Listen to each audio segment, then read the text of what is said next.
If you told me a year ago that the man who saved my life would be the quietest person I'd ever met, a man who barely spoke, who kept his eyes on engines instead of people, I would have laughed. I thought love announced itself. I thought it came with fireworks, with grand declarations, with someone loud enough to drown out my doubts. I was wrong. Love, when it finally found me, came in grease-stained coveralls, smelling of motor oil and cedar, saying almost nothing at all, and risking everything anyway. This is the story of the night my car broke down on the loneliest road in the county, and the man who fixed more than my engine. My name is Eli Brackett. This is what happened to me. I want to tell you about the year before I met him, because you need to understand how far down I was. I was 31 years old, and living in the wreckage of a life I'd built with someone who left the moment things got hard. Daniel and I had been together 6 years. We'd bought a house together, or tried to. My name was the only one on the mortgage because his credit was bad, a fact I only discovered was a lie after he was gone and the bank started calling. He took the good years and left me the debt, the empty side of the bed, and a level of humiliation I hadn't known a person could survive. My father hadn't spoken to me since I came out at 22. My mother called on birthdays, when she remembered, and always steered the conversation gently away from anything resembling my actual life. My sister tried, God bless her, but she had 3 kids and a husband who didn't like me much, and there's only so much a person can carry for someone else. So when the transmission in my ancient Honda started grinding somewhere on Route 9, 40 minutes outside a town I'd never heard of called Millbrook, I didn't cry. I didn't even feel surprised. It felt like the universe finishing a sentence it had been building toward for years. I was driving to my sister's for Thanksgiving. I hadn't told her I'd lost my job 3 weeks earlier. I hadn't told her about the letters from the bank. I was driving toward a version of myself I could still pretend to be for one holiday weekend, and the car died on a two-lane road with no shoulder, pine trees crowding in on both sides like the forest itself was trying to swallow the last of my dignity. No cell service. Rain starting, cold and thin. I sat in the driver's seat for 11 minutes. I counted them before I saw the light. The sign said Bracken's Auto. Honest work, fair price, hand-painted, the kind of sign that hadn't been updated since the 70s. One bay door open, lights spilling yellow onto wet gravel. A dog, some kind of shepherd mix, gray around the muzzle, lifted its head from a blanket by the door and watched me walk up without barking. The man underneath the truck on the lift didn't hear me at first. I stood there, soaked, feeling ridiculous, and finally said, "Excuse me?" He rolled out from under the truck on the creeper, and I remember the exact moment I saw his face for the first time, because it didn't do anything I expected. He didn't smile the polite customer service smile people give strangers. He just looked at me, steady, unhurried, like he had all night and nowhere else he needed to be, and said, "You're wet." My car died. About a mile back. Which one? The gray Honda. He nodded once, like this confirmed something he already suspected about the universe, and stood up. He was tall, broad through the shoulders in the specific way of men who've done physical work their whole lives. Dark hair going silver at the temples, though he couldn't have been much older than me. His hands were the hands of someone who'd been fixing things since he was old enough to hold a wrench, scarred, calloused, one knuckle permanently swollen from some old injury. "I'm Jonah," he said. "Bracken. This is my place." "Eli. Get in the truck, Eli. I'll tow it in." That was it. No small talk. No questions about where I was headed or why I was driving alone on a holiday. Just a decision made and acted on. The way he seemed to make all his decisions. Quietly, completely, without asking permission from anyone, including himself. I didn't know yet that this was the whole shape of the man. I would learn it slowly, the way you learn a language, one word at a time, until one day you realize you're fluent in someone's silences. The transmission was worse than dead. Jonah gave me the news without softening it, the way he seemed to do everything. Plainly, directly, no performance of sympathy, but something in the way he said it that felt more honest than sympathy usually did. Parts alone are $400. Labor on top of that. I can have you moving by Sunday if the part comes in on time. $400. I had $11 in checking and a credit card, $200 from its limit. I must have gone pale, or still, or some combination, because Jonah, who had said maybe 40 words to me in the past hour, set down the part he was holding and said, "There's a motel 2 miles up. I'll run you over. We'll figure the money out after." I can't ask you to. You didn't ask. I offered. He looked at me then, really looked, in a way that made me feel unexpectedly seen. You look like a man who's had a hard year, Eli. I'm not going to make it harder over $400.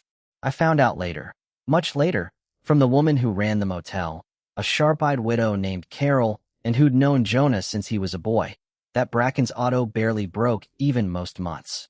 That Jonah undercharged half the town because he knew who could pay and who couldn't, and quietly ate the difference himself.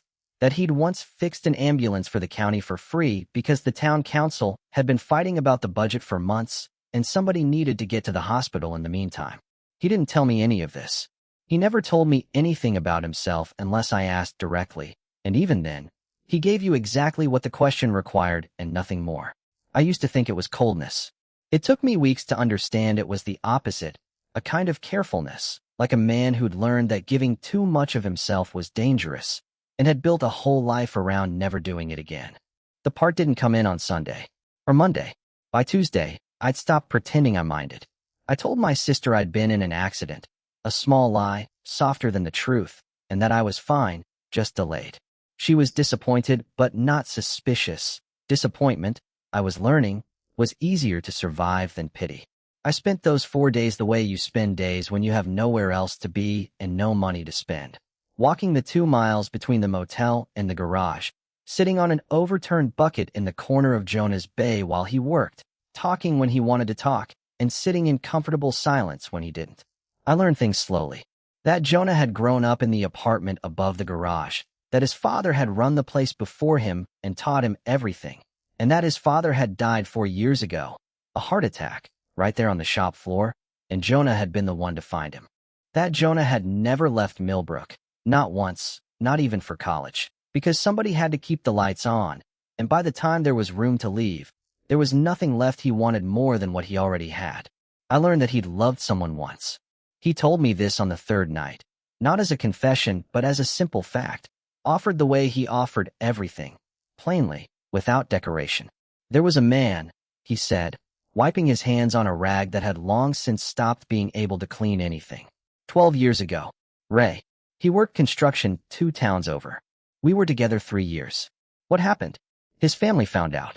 Told him to choose. He chose them. Jonah shrugged, but it wasn't the easy shrug of a man over something. It was the shrug of a man who had built a wall so thick around a wound that he could gesture toward it without the gesture reaching all the way down to where it still hurt. This isn't a place that's easy to be different in. I decided a long time ago it was safer not to want anything too loud. I didn't say anything for a while. Then I said, "That sounds lonely." "It is," Jonah said, simply. "But it's survivable. Loud wanting. That's what gets you hurt." I understood, then, why he lived the way he lived. Small. Contained. A man who fixed everyone else's engines and asked nothing of anyone, because asking was the first step toward losing something, and he had already lost enough. I didn't know yet that I was about to become the thing that tested every rule he'd built his life around. I hadn't told Jonah about Daniel. I hadn't told him about the bank, or the calls I'd stopped answering, or the man from the collection agency who had, 3 days before my car broke down, said something that had frightened me badly enough that I'd left town without telling anyone where I was going. His name was Marcus Feld, and he wasn't actually from a collection agency, not officially. He was the kind of man collection agencies hired when the official channels had been exhausted, the kind who showed up in person instead of calling, the kind whose smile didn't reach anywhere near his eyes. He found me on the 4th night, outside the motel, leaning against a car I didn't recognize. "Eli Brackett," he said, like he was trying the name on. "You're a hard man to find." I won't pretend I wasn't afraid. Marcus wasn't violent. Not exactly. Not yet. But he had a way of standing too close, of letting silences stretch until they felt like threats, of mentioning, almost gently, that he knew where my sister lived, that he knew her husband's work schedule, that debts didn't disappear just because a person drove off into the woods. I told him I needed time. He told me time wasn't free. And then, because the universe apparently wasn't finished humiliating me that year, he said, loud enough for anyone walking past to hear, exactly what kind of man Daniel had told him I was, using words meant to shame, meant to make sure that whoever heard would think less of me before they had the chance to think anything at all. That's when Jonah came out of the shadow by the ice machine, where he'd been walking the dog, and everything changed. I want to be honest about what happened next, because it would be easy to make it sound more dramatic than it was, and it would be just as easy to make it sound smaller than it was. Both would be lies. Jonah didn't shout. He didn't threaten. He walked over, stood between me and Marcus Feld with the specific stillness of a man who has spent a lifetime being underestimated for his quiet, and said, "This man's with me. Whatever business you think you have, you can have it through me instead." Marcus laughed, the way men like him always laugh at things they haven't yet learned to be afraid of. "This isn't your business, friend. It's my property you're standing on," Jonah said. "That makes it my business." What Marcus didn't know, what I didn't fully understand until later, was that Jonah Bracken had spent his whole life being the person the town called when something needed fixing quietly, without fuss, without anyone else finding out there'd been a problem at all. He knew the sheriff. He'd fixed the sheriff's truck for free the year the man's wife was sick. He knew the county clerk, the judge's brother-in-law, half the men who worked the roads. In a town that size, being known and trusted for 30 years was its own kind of power, quiet as everything else about him. He used all of it that night. He made 2 phone calls I didn't hear the details of. He told Marcus Feld, in a voice that never once rose, that if he came near that motel again, near me again, near my sister or her family, he would find that certain permits on certain properties Marcus's employer used for storage might suddenly draw some very inconvenient attention from the county. He didn't raise his voice once. He didn't need to. What I understood, standing there soaked in cold humiliation and colder relief, was that Jonah Bracken, a man who had spent 12 years building a life so small and careful that nothing in it could be taken from him, had just spent every piece of leverage, every relationship, every ounce of quiet standing he'd built in that town, on a stranger he'd known for 4 days. Later, in the garage, after Marcus's car had disappeared down Route 9 and wasn't coming back, I asked him why. Jonah didn't answer right away. He picked up a wrench he didn't need, turned it over in his hands, set it down. "Because you looked at me on your first night here like you'd already decided you didn't deserve help," he said finally. "And I know what that looks like. I used to look like that too." That night, sitting in the office above the garage, the same apartment he'd grown up in, the same rooms his father had died walking out of, I told Jonah everything. Daniel, the mortgage, the job, the debt, the reason I'd really left, and the lie I'd told my sister, and the 11 minutes I'd sat in a dead car on Route 9 feeling like the universe was simply finishing a sentence. He listened the way he did everything, completely, without performing his attention, without rushing to fill silences with reassurance he didn't mean. When I finished, he didn't tell me it would be okay. He didn't tell me Daniel was a fool for leaving. He said something better. "You didn't do anything wrong, Eli. You loved somebody who wasn't built to hold what you were carrying. That's not a flaw in you. That's a mismatch in weight." I started crying then. The real kind. The kind I'd been holding since the day Daniel packed his car. The kind that had been waiting for someone to say something true enough to let it out. Jonah didn't move to comfort me the way people do when they're uncomfortable with someone else's pain. The quick pat, the too soon it's okay. He simply sat with me, present, unhurried, like grief was something that deserved a witness, not a solution. "I haven't let anyone see me like this in years," I told him, once I could speak again. "I haven't let myself be seen in 12, he said. "Maybe we're both due. I'd like to tell you we kissed that night, that the story moved the way stories are supposed to move. Urgency answered by urgency. That isn't what happened, and I've come to think the truth is better than the story would have been. What happened is that I stayed in Millbrook 2 more weeks. My sister, once I finally told her the truth, all of it, the job, the debt, Daniel's lies, insisted I come stay with her, and I did eventually. But not before those 2 weeks, which Jonah and I spent the way we'd spent the first 4 days. Him working, me handing him tools and learning the names of engine parts. Both of us talking a little more each night. Both of us letting the silences between us get warmer instead of emptier. He taught me to change oil. I taught him, badly, to make the pasta dish my grandmother used to make, and we ate it standing at the counter of his kitchen because neither of us thought to sit down. Carol, in from the motel, started giving me knowing looks I pretended not to notice. The dog, whose name, I learned, was Diesel, started greeting me at the door before Jonah did. Somewhere in those 2 weeks, without either of us naming it, we started being 2 men who loved each other. Not the way movies show it. Not with fireworks. Not with a single defining moment you could point to and say there, that's when it happened. It happened the way most true things happen. Slowly, in small repeated proofs, until one day the fact of it was just obviously, unremarkably, true. The first time we kissed, it wasn't dramatic. We were standing in the doorway of the garage, and I was leaving to catch a ride to my sister's, and Jonah said, "Eli," in a voice that made my name sound like something he'd been practicing saying for weeks, and I turned around, and he kissed me like a man finally, putting down something heavy he'd been carrying a very long time. I told myself I wasn't going to want anything too loud again. He said afterward, forehead against mine. "But you're not loud, Eli. You're just true. I don't think I know how to be careful around true things. I won't pretend everything after that was easy, because a story like this owes you honesty more than it owes you comfort." Word travels fast in a town of 1,100 people. Within a month, most of Millbrook knew that Jonah Bracken, the quiet mechanic, the man everyone trusted, the man who'd never once given anyone reason to talk about him, had a boyfriend, and that the boyfriend was a man. Some of the town didn't care, or cared, and kept it to themselves out of respect for a man who'd fixed half their cars for free over the years. Some didn't. A regular customer, a man named Dale Whitford who'd been bringing his trucks to Bracken's Auto since Jonah's father ran the place, stopped coming. Told anyone who'd listened that he wouldn't have that kind of thing working on his engine.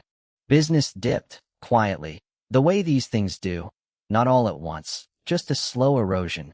3 customers here, 5 there, the particular cruelty of small towns where disapproval doesn't announce itself, just withdraws. I watched Jonah absorb this the way he absorbed everything, steadily, without complaint, refusing to let it show on his face where I could see it costing him something. But I saw it. I saw the calculator come out more often at night. I saw him take on jobs 2 counties over that he wouldn't have bothered with a year before. I saw, one night, an old photograph of his father in Jonah's hand, and the look on his face that told me he was wondering what the man would have thought of all this. The man whose sign still hung outside, honest work, fair price. Unaware his son had finally decided that honesty about himself mattered more than the safety of hiding. "I could leave," I told him one night. "Go back to my sister's town. Take some of this weight off you." Jonah looked at me like I'd said something almost unforgivably foolish. "I spent 12 years being careful so nothing could be taken from me," he said. "I'm not going back to that kind of careful now that I know what it costs to live that way. You're not wait, Eli. You're the first thing I've wanted enough to risk losing." If I'm honest, the hardest night wasn't Dale Whitford, or the customers who left, or even Marcus Feld, who, for the record, never came back, and whose employer, I later learned, quietly pulled out of the county altogether after a very inconvenient permit inspection. The hardest night was the one where my own fear almost cost us everything. It was February for months in. Jonah had taken out a small loan against the garage to cover the lean months, a fact I only learned by accident, finding the paperwork on his desk while looking for a socket wrench. And something in me, some old wound from Daniel, some voice that still believed love was a thing people used you and then left you holding the bill for, panicked. I confronted him, badly, unfairly, the words coming out sharper than I meant them, accusing him of hiding things from me the way Daniel had hidden his debts, demanding to know what else he wasn't telling me, whether this whole thing had a shape I couldn't see yet, whether I was about to be left holding a mortgage on a life that wasn't really mine. Jonah didn't raise his voice. He never did. But something in his face went very still, very careful, and I recognized it with a cold drop in my stomach. I was watching him retreat back into the 12 years of quiet he'd spent so much to leave. "I took the loan out because I wasn't going to let this town's small-mindedness be the reason I lost the one thing that ever made me want to be loud," he said. "I didn't tell you because I didn't want you carrying guilt for a decision that was mine to make." That's not Daniel's silence, Eli. That's just me, trying to protect something I love without making you responsible for the cost of it. "I'm sorry," I said, and I meant it more than I'd meant almost anything. "I keep waiting for the version of this where you leave. I don't know how to stop." "Then let's find out together," Jonas said. "Because I'm not going anywhere. I already told you. I don't know how to be careful around true things anymore. You're going to have to trust that the same thing that makes me risk everything for you is the same thing that means I'm not built to walk away." Here is the part of the story I didn't expect, the part that even now makes something in my chest go tight and grateful when I think of it. Word of what Jonah had done, the loan, the way he'd stood down Marcus Feld, the quiet years of undercharging half the town, the ambulance he'd fixed for free. All of it started circulating alongside the gossip about the two of us, and something in Millbrook shifted that neither of us saw coming. Carol and from the motel started bringing customers by the garage directly, telling anyone who'd listened that Jonah Bracken had fixed her furnace for the cost of parts alone the winter her husband died, and she wasn't about to let a little talk chase off the most honest man in the county. The sheriff, the same man whose truck Jonah had once fixed for free, made a point of stopping by the garage twice a week, marked cruiser parked right out front, a silent statement that needed no words. Even Dale Whitford came back, eventually, gruff and wordless, dropping off his truck without comment, the closest thing to an apology the man was ever going to offer. It wasn't a fairy tale. Some people never came around. Some conversations stayed hard for years. But the town, on the whole, remembered 30 years of a family who'd kept the lights on and the engines running and the sign honest, and decided, slowly, that this was worth more than their discomfort. I spent my whole life thinking I had to be small to be safe here, Jonah told me. The night the loan was finally paid off, faster than either of us expected, on the strength of a town that had quietly decided to show up. Turns out I just needed to find out who was worth being big for. It's been 8 months since my car broke down on Route 9.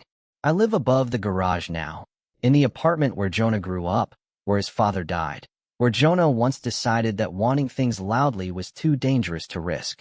Diesel sleeps at the foot of our bed.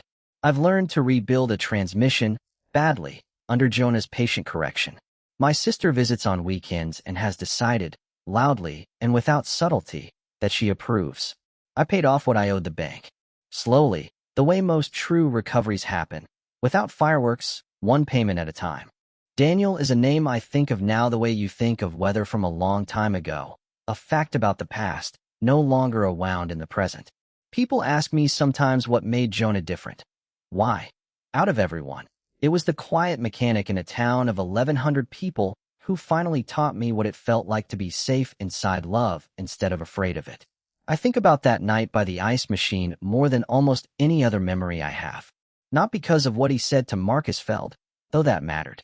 Because of what it told me about a man who had spent 12 years building a life so careful nothing could touch it, and who looked at a stranger, wet and broken down on the loneliest road in the county, and decided some things were worth being loud for after all. Jonah still doesn't say much. He still lets silences sit instead of rushing to fill them. But every night, before we sleep, he says the same 4 words, in the same steady, unhurried voice he's used since the first night I met him. The voice of a man who means exactly what he says, and nothing more, and nothing less. I'd risk it again. Every single time. I believe him completely. If this story moved you, you're not alone. Somewhere out there, right now, someone is sitting in a dead car on their own lonely road, believing they've run out of people who'll come find them. They haven't. Sometimes the person who saves you is the last one you expect. And sometimes the bravest love isn't the loudest one. It's the quiet kind. The kind that shows up and stays and risks everything without needing anyone to notice. If you believe that too, tell me in the comments. And if you want more stories like Eli and Jonas, quiet, true, unafraid, subscribe, and I'll see you in the next one.